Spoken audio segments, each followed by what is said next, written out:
The Dallas Mavericks season may be over, but the exit interviews have just begun. And then they ended. Always fun. We get to hear from Donnie, from Rick, KP, Luka, and a lot more. A lot on the Luka and KP connection. We'll talk about it on Locked On Mavs right now. It's the Locked On Podcast Network, your team every day. I'm Luka Doncic, and this is Locked On Mavericks Podcast. The Dallas Mavericks are NBA champions. Bang! Bang! It's good! And the Mavericks have won the game! If you don't believe, you shouldn't be here.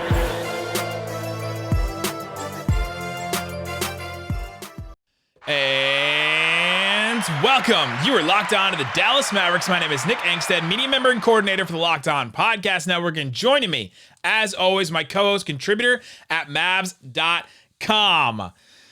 The exit interview insect, the one more thinking. What you got for me, Isaac Harris? It's like, where are you going with this word? I was here? going in the wrong place there for a second. Insistent informant, the exit interview informant. That's better. I always think of a better word right afterwards. I think back to our exit interview days, to where this day normally takes place in the old practice facility downstairs at American Airlines Center, and it's an all-day thing. And it takes forever. We just stand down there in the middle of the court of all these different mics from different TV stations, and one by one players would walk down the staircase. But this year it's obviously on Zoom. Last year we didn't even have exit interviews coming out of the bubble, which totally understand. So I like exit interviews. I like seeing, it's kind of like putting the bow on the season, seeing how the players feel. It's normally the day after the season ended, which this was the case here. Yep. The players not only talk to the media, but they have their exit interviews with the coaching staff, like with the front office. They sat down individually with Rick and Donnie and Michael Finley. They each did today. And then they take questions from us, and then bam, they go their separate ways to whatever islands or countries or whatever they want to go to.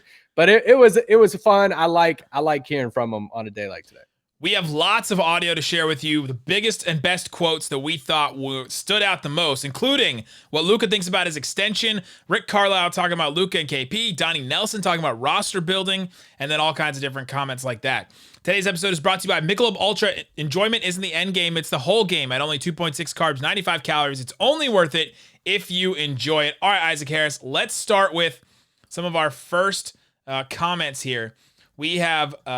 the biggest one, I think, at least for me, this is the biggest one for me, was a question that was asked of Luka Doncic about his extension. He's got a big extension coming up. Could be one of the biggest in NBA history for a rookie. Can we $200 million.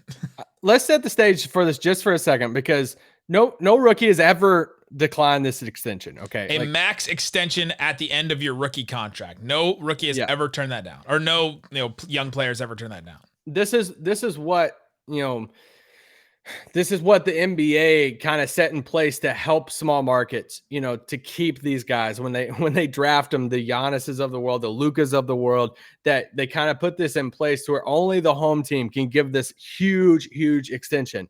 Now, when you have a player like Luka, there's going to be some dialogue on, is he going to be the first one? Is he going to be the first one? Yeah, who's it going to be at some point in history?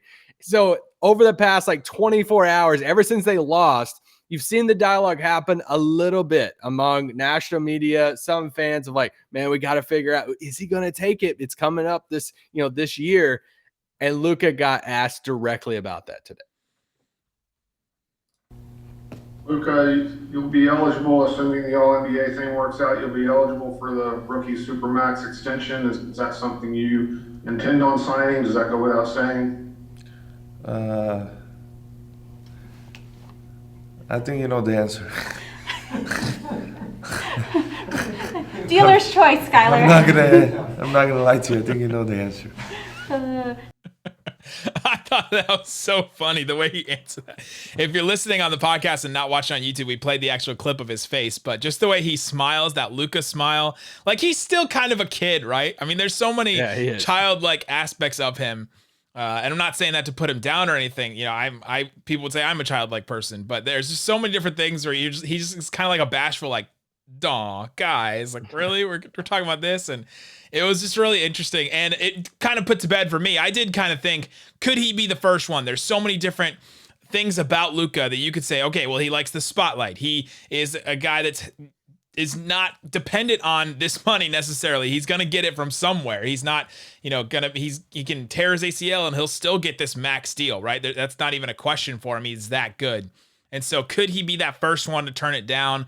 Mavs situation with KP. Does he like Rick Carlisle? All that kind of stuff kind of played into it and made me think he might be. And then, of course, everybody with the free Luka hashtag, like just kind of gets in your head. But I think it sounds like he's going to pick it up. It sounds like he's going to take the extension.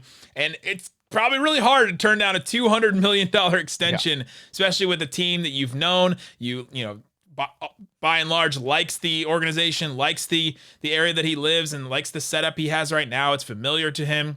He's settling in. He was on Real Madrid for like a long time, since he was 13, right? Like 13 to what, 20? That's 7 years. So he's a guy that stays in one spot, it seems like. European listeners, correct me if I'm wrong there, but yeah. So I think that was really interesting, and I just found that quote in general and just the way he answered it one of the biggest things from exit interviews today.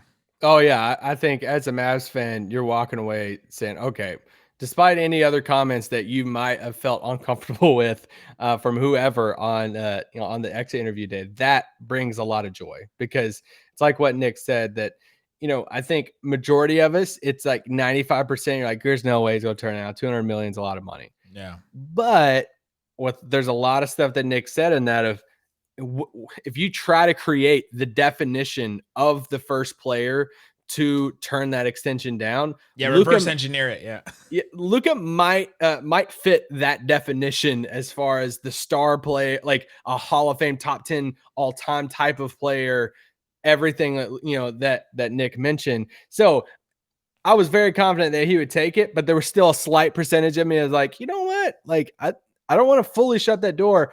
I shut the door today of hearing Luka say that, and that was and how he said it. Watch on YouTube if you're listening to the podcast form of that. It's really funny how Luka answered that. It's also worth it to go back and watch that clip. So I would recommend going to our YouTube channel. We're so close. We're like 100 subs away from 4,000. So if anybody has been holding out, they're like, I want to wait to be like the 4,000th sub, you could be. So go check it out and go subscribe to the podcast.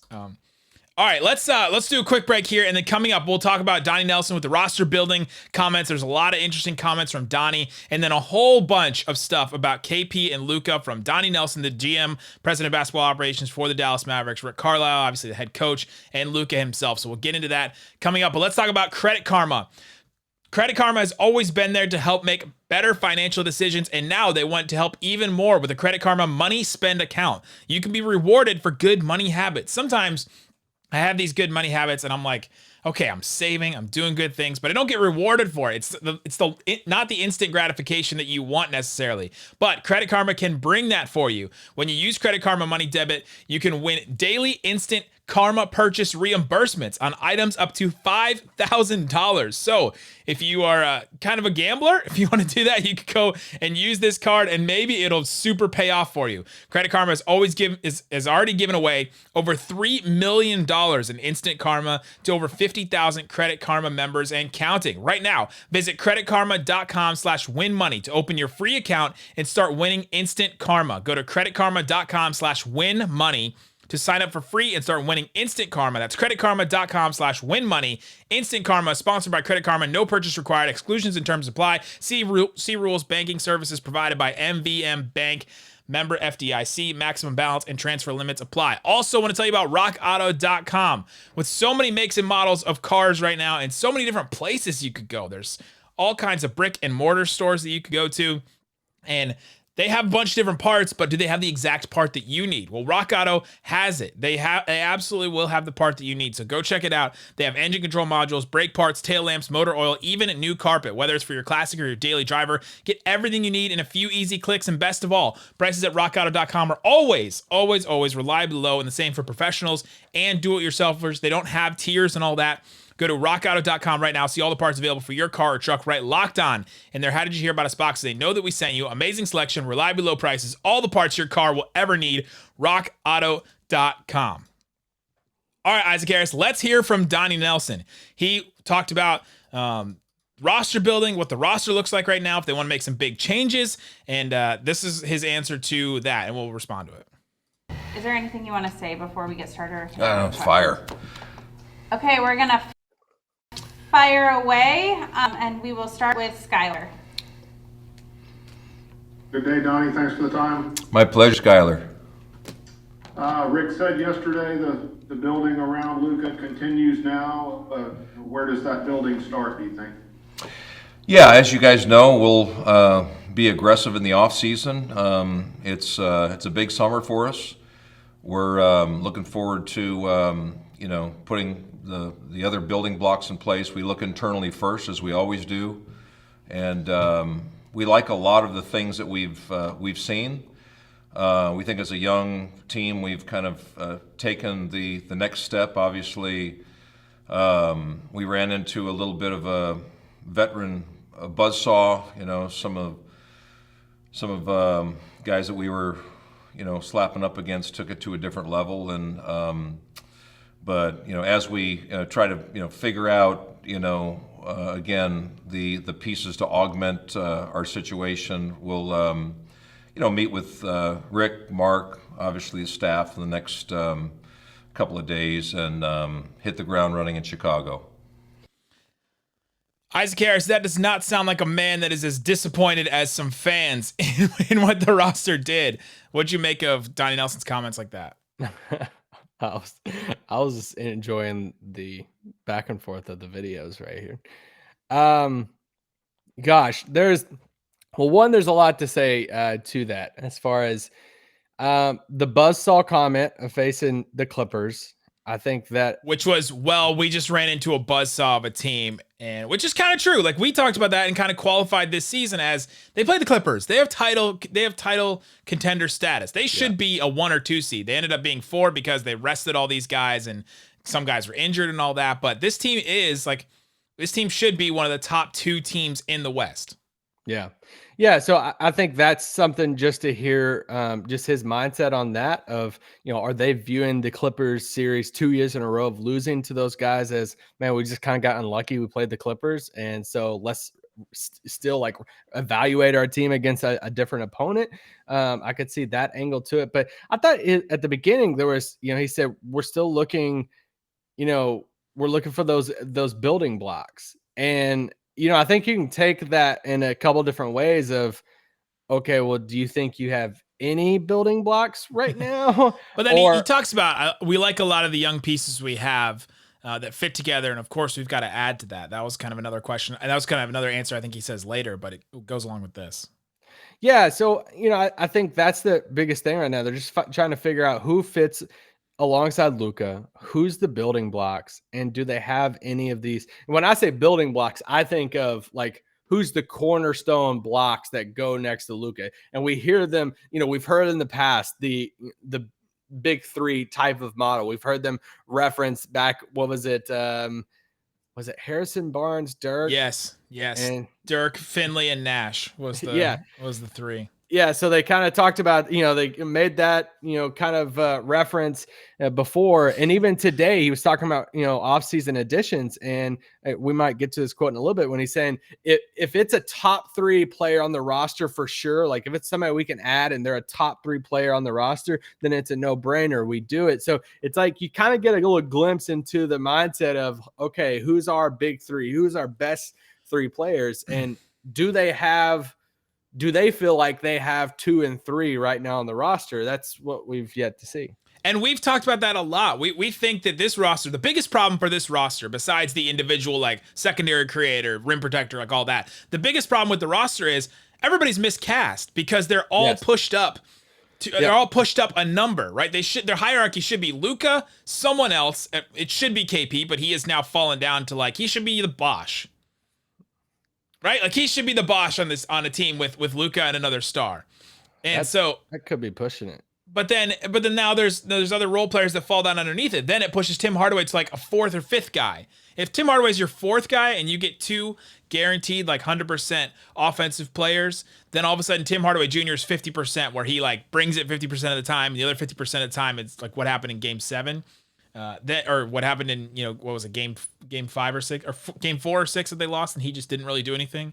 Then you can swallow those and you can be okay with that. Like you can swallow a performance like that a little bit more because he could be even a 3, I think, depending on how good number 2 is. Like if you have a really good number 2, and it's like a clear-cut duo. Like you look at LeBron and AD, like they could survive with a Tim Hardaway as their number 3. But if they're on the court, if they're on the court, but like that's a type of thing we've always said on this podcast. Like that's why you're not going to see me just go after Dorian or Maxey or Brunson or all these guys. No. Like we're just not going to do that because I am still a believer in those guys as role players on a really good team. I think they can be. It's just they're being elevated on this roster because the biggest problem, like Nick said, that we've been saying is spot 2 and 3 on this roster. They have to figure out those 2 spots and leave the other guys down for 3 through 8. Like that's the type of thing. Which made the KP and Josh Richardson experiments, like when those kind of failed, right? The Richardson one definitely failed. The KP one pretty much has failed because he's not living up to the expectations and the contract and all that. When those 2 failed, those guys should be 2 and 3, right? So now all of a sudden you're like, man, those guys moved down to, I don't know, depends, like 4, 5, 6. Richardson was like 8, 9 at some points. He was just not even playing. So, and we have to say this. We'll just go ahead and say this about Richardson. He was one of the few players who did not talk today. He did not talk to the media. No exit interview for Josh Richardson today. No Josh Richardson, no Trey Burke, no Willie Cauley-Stein. Those were the 3 notable players that did not show up to exit interviews. Take that as you will. Kristaps Porzingis in the past against when he was with the Knicks, he opted out of an exit interview, but I think that was with the team. But yeah, so I think Rick Carlisle did say they talked to every player on the roster. Yeah. So the coaching staff and the front office, they sit down, they do their internal exit interviews. That's what Kristaps Porzingis skipped when he was with the Knicks. That was why that was a big deal because it was an internal one. This was just media interviews with players. So a lot of times free agents will not they will not show up to these exit interviews. So, all right, I want to dive into KP and Luka because there's a lot of comments about KP and Luka, but I'll give you your choice. Who do you want to start with? Donnie Nelson, Rick Carlisle, or Luka himself? Let's hear Luka's. This is Luka Doncic talking about the connection with him and KP, and if that connection can, be fixed, or if that connection can be what they think it can be, and all that. I mean, he's great, he's a great player. I don't know what we're going to do next year with the whole roster, I think we have some couple free agents, in NBA, every year you have new teammates, so I don't know what's going to happen, but he's a great player. I think we got to use him more, and that's it. Okay, a couple things there. First one, I thought it was hilarious. He said, in NBA, you every year have new teammates. It's very true, especially recently with the change in the CBA and all that, shorter contracts for NBA players and all that. I thought that was a really funny comment from him. And if you're not watching on YouTube, he kind of made a face like it was sort of a joke, like, hey, every year you have new teammates. You never know what you're going to get yourself into. So, but then that last comment, we have to use him more. What did you take from that? Oh, I just think that's just him being nice and polite. Because he was pretty complimentary of KP in that answer. Yeah, he was. He was.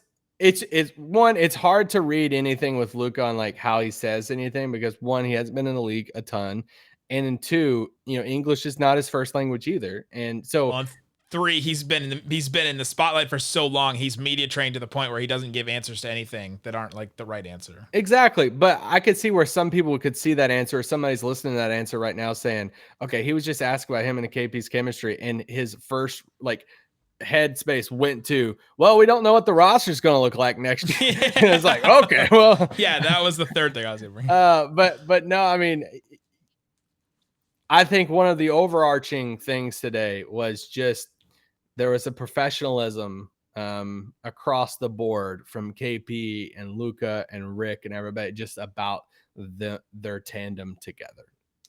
So. Yeah, they're playing it like, that business as usual. Now it may not be.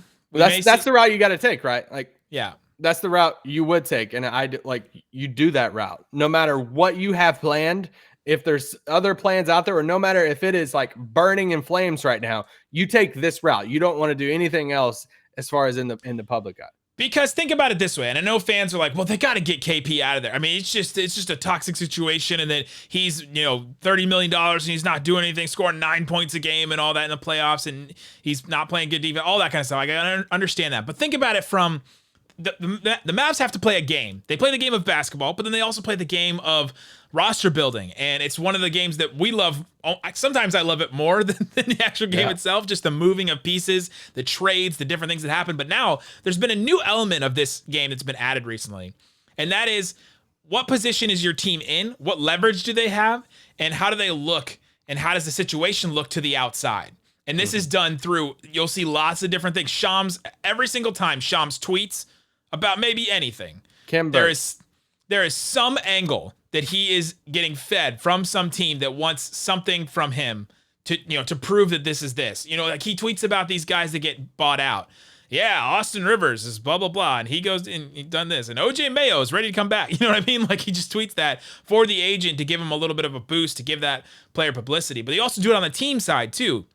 Yeah. If Donnie and Luka and Rick all came out and were like, KP needs to go, then all of a sudden the story the next day is the Mavs are in shambles. KP is definitely going to be traded 100%. And then what happens to KP's trade value? Now, it may not be high right now. It's probably not very high right now, but all of a sudden that plummets because it makes the Mavs look desperate, makes it look like they're absolutely trading him no matter what, which takes the leverage out of it a little bit. Now, the Mavericks aren't doing that. So then they can go into a trading negotiation and say, do you want KP? And if somebody says, yeah, take him for this garbage, or take him for nothing, we'll just take him for this terrible contract we have, the Mavs can back out of that and be like, no, we're not trading. I can't even say campaign anymore. We're not trading him. So I think that's a little bit of a leverage situation for sure, and that's why they played a professional. All that coming up. Let's get into some more of this. We have Rick Carlisle, Donnie Nelson talking about the KP connection, and we'll get into that coming up. But before we do, got to talk about BetOnline.ag. It's the fastest and easiest way to put some money down on sports. You can go. There's still NBA games. Newsflash. NBA is still going on. I know there's a couple people tweeting. Johnny and Doyle were tweeting up about not watching the second round after the Mavs get eliminated. That's like a thing that they do every year, and then they just come back for the conference finals. But if you're still a person that watches like I do, like Isaac probably does, there's a bunch of different odds that you can take. Here's one right now. The Hawks are not favored in their series. The Sixers are still the favorite in their series, -130 for the series. That one's a pretty interesting one. If you really believe in the Hawks and believe what they did in game one, that one could be an interesting one. And then the Jazz are a -132 favorite over the Clippers. That one's pretty interesting too. If you go to the individual games, they have those. You can check those out. The Jazz are a 3.5 point favorite in game one over the Clippers. Sixers are a 5-point favorite in game two. Go check it out. BetOnline.ag. Use the promo code LOCKEDON. Get a 50% welcome bonus with your first deposit. BetOnline, your online sportsbook experts. All right, Isaac Harris, let's keep hearing about the Luka and KP connection. This is Rick Carlisle when asked about it. Well, number one, KP's health is the biggest thing. And as I said yesterday, I really felt as this series ended that his legs were as strong as we'd seen them. His movement patterns were as positive as we'd seen them. His defense in those 3 games was the best that we'd seen. And, what we're getting into in the evolution of today's NBA, we're getting into a different style of defense. It's not like you can just put your 7'3" guy on the 5-man and play drop coverage and let him protect the rim. Now teams are putting 5 skill players out there that can stretch the floor. And in the first few games, they were bringing his guy up and lining him up and trying to attack him downhill. He adjusted well as the series went on, and as I mentioned, in the last 3 games, did a really solid job with it. And so I think he's realizing that the job description defensively is changing, and he acknowledged that in our meeting. I don't know if he talked to you guys about that or any of the other things that we spoke about, but That's another reality. He's a very unique player. And, I just think that there are so many things that he can do at 7'3" that very few guys in the history of the game that I've ever seen can do. We got to keep studying our offense in ways to bring more of those positive things out. But truthfully, the defensive end is a big key. And really, the other part of this, if you look at stretches of games, parts of last season and this season, when Luka and KP had played together and had a chance to get a rhythm over a period of time, they've always cycled up in a very positive way. And so, as we enter the summer and, look forward to a productive summer for all our guys and, training camp, which will be here before we know it, a fresh start, good health, are very important things. A lot there. He took most of that time to talk about KP and defense and what KP has to learn. What did you take from Carlisle talking about KP basically the whole time? Yeah, he had one little sentence in there of saying we got to study the offense to see how we can maximize him, and that he kind of tucked that in there in the middle of all of it. But I thought it was an amazing answer to hear that. And an honest answer, and one that KP even acknowledged in his media session that his role is the NBA's changed so much that the definition of his position is still changing, and that he has to adjust. And he's like, I have to adapt. And to hear him say it, to hear Rick say it defensively, it just confirmed anything that we've been saying on this podcast. A lot of people have been saying, man, he's just really struggling defensively. He's been kind of behind as far as adapting to that. And a lot of that has to do with health. And one of the overarching things, finishing the season post game after the Game 7 loss, and even today at media or exit interviews was, KP's healthy right now. He finished the season healthy, and that is huge. And Nick's been talking about that a ton on this podcast, saying, well, this is the first healthy offseason he's going to have, and it's so long. So that's the thing. Probably 3 full calendar years because of the COVID stoppage, right? This is the first time in 3 years. First time in 3 years he's going to be fully healthy going into offseason. Yeah, so I thought that was a really in-depth answer from Rick and an honest answer about how KP's got to get better defensively. Did it make you feel better or worse when he said his legs were the strongest we've seen it during that Clipper series? Because I was like, if that's the strongest we're going to see it. So what else has to change then? Is it all about health, or was he healthiest during the Clipper series, or there's something? I don't know. Also, listening to KP today, I'm going to get killed for this. I know it, but I just thought it and I couldn't not share it. When he says the way that I move, it sounds just like Dirk to me. I don't know if there's something about the way he says that word move, but the way he talks sometimes and the pacing in which he talks sounds like Dirk to me. Yeah, it's just me. Maybe you're similar defensively. Old Dirk and young KP. Let's hear Donnie Nelson about Luka and KP. Great question, Brad. I mean, if you. That was a great question, Brad. Great question, Brad. We're going to go over on today's pod, I guess. Yeah, we are. Did we lose the clip? We lost the clip. It's gone, I think. Wow. This was probably the most talked about quote from the exit interviews today. Hold on. I think I have it. I got it. Hey, it's back. Great question, Brad. I mean, if you look at Luka and just the amazing year he had, and here's a guy that thinks that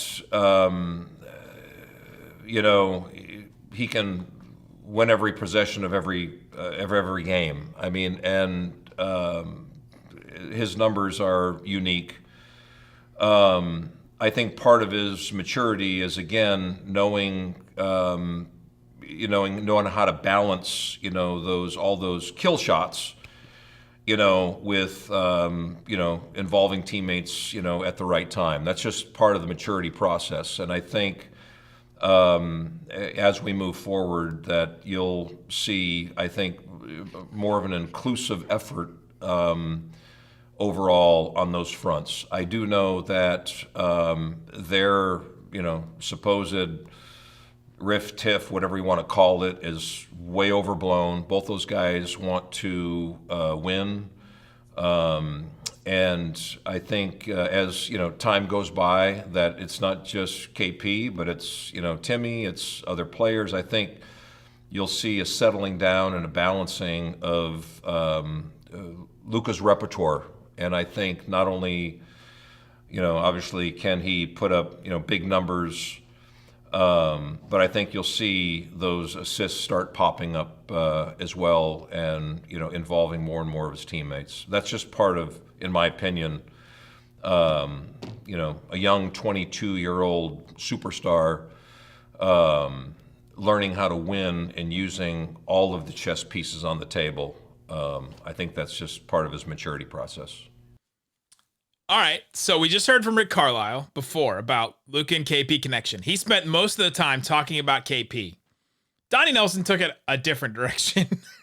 He decided to spend 95% of that answer, 2-minute clip, talking about Luka and what Luka has to do to change his game and the trajectory of his game and the direction of his game to get KP more involved.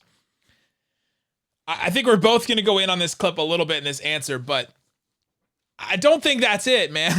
I don't think that's the answer to go at Luka for to get KP more involved. KP was not aggressive. KP was not playing defense. KP was not rebounding, offensive rebounding, anything. He was finally figuring out cutting, like at the end of the series. But to talk about Luka that much, to say, oh, it's just on him to try and figure out this, I think is giving KP a little bit of a pass. Now, maybe again, it goes back to the game. Like, does that go back to the whole game of reporters and all that? Possibly. But yeah, I just didn't think that answer was to go at Luka. And it is true that Luka does have to a degree.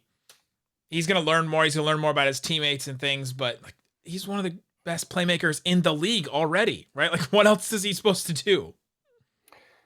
Yeah, man, this quote was fascinating. I spent this evening after these X interviews talking to other media people. I'm like, did y'all get the same vibe that I did off that last quote? It was the very last quote of Donnie. And I was honestly just surprised. I was surprised he took it that angle.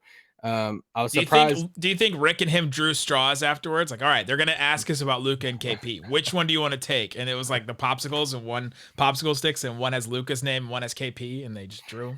Well, it was just the fact that, here's one thing. If he was asked, hey, what's the next step for Luka? Or like, how can Luka grow as a player, teammate, blah, blah, blah. And this was his answer. It wouldn't be that big of a deal, but he answered it that direction in the response to the KP Luka question. And that's what was fascinating. And it just surprised me. It shocked me that he answered in that way.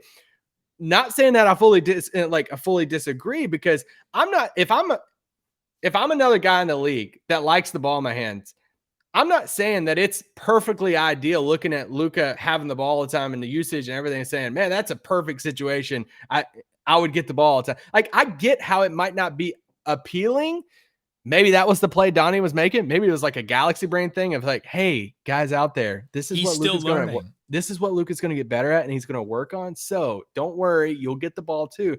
It was just that publicly in that moment to take that angle was a decision for sure. And I thought that was very, I don't like, of all the things on this roster and the makeup of this team and Luka and KP and their chemistry and them working together on a basketball court, I would not say that is at the forefront of my mind, that it's on Luka to get him more involved, and that Luka's taking the kill shots, whatever. And it's like, man, I think there's a balance of like, how much of that does Luka feel like he has to do it because of the talent around him, versus Luka just wanting to do it all the time because it's fun and it's just because of who he is. I think it's safe to say there's probably a little bit of both. He probably does like it some, but he probably does want moments too, to where he can say, go do this. Like, let me give you the ball, and I can trust that there's going to be a basket, and like, it's not going to be some like dumb looking play or whatever it is. So I did find that was